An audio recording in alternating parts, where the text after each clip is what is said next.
Այս տարի ապարանը ամբողջ Հայաստանին զարմացրեց Հարմոնիա նվագախումբ երգչախմբով։ Մեծ իրադարձությունը համացանցի տարբեր հարթակներում 1.5 միլիոն դիտում ունեցավ եւ աշխարհն իմացավ, որ ապարանը նաեւ երաժշտական անգնահատելի մեծ ներուժ ունի։ Համայնքի ղեկավար Կարեն Եղիազարյանը, ով մեծ աջակցություն էր ցուցաբերել նվագախմբի ստեղծմանը, որոշում է կայացրել երաժշտասերներին եւ երաժիշտներին խրախուսել, նորոգելով երաժշտական դպրոցը։ Շենքային պայմանները պետք է կատարյալ լինեն, չէ՞ որ ապարանի ապագա երաժիշտները հենց այս պատերից ներս են կատարում իրենց առաջին քայլերը։ Այստեղ կատարվում է խոշոր չափի շինարարություն, վերանորոգում, որ ստանանք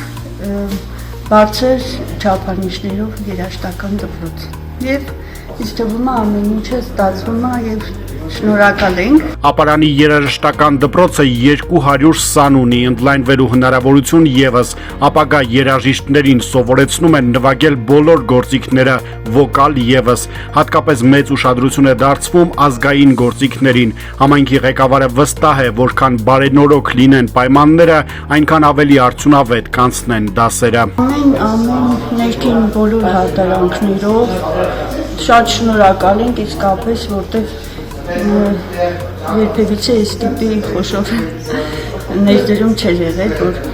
երաժշտական դպրոցը լիներ այսպիսի բարձր ճաշակով։ Երաժշտական դպրոցում բառացիորեն ամեն ինչ նորոգվում, նորացվում է, հատակ, պատեր, գույք, անգամ բակն է բարեկարգվում։ Այստեղ հաճախում են ոչ միայն հենց ապարան համայնքի, այլև հարակից բնակավայրերի երեխաներ։